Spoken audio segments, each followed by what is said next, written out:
L'area marina protetta di Portofino è sicuramente uno degli spazi di maggior pregio del Golfo del Tigullio e proprio per questo da preservare da qualsiasi condotta che possa intaccare l'ambiente e le sue risorse.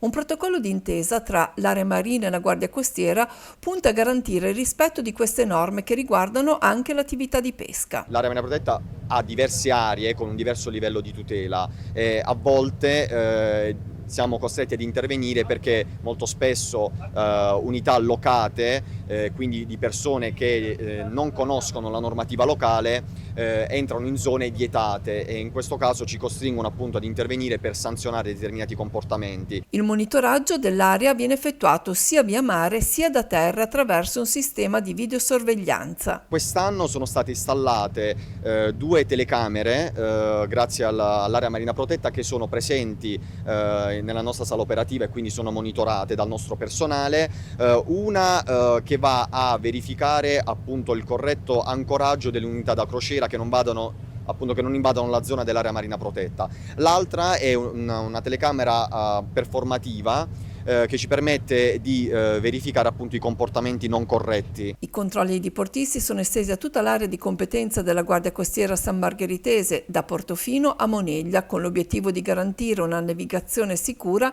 in un'estate particolarmente intensa anche per il traffico marittimo. In prima battuta cerchiamo di comprendere se l'unità è un'unità di porto pura oppure un'unità in attività commerciale, quindi in attività di locazione e noleggio.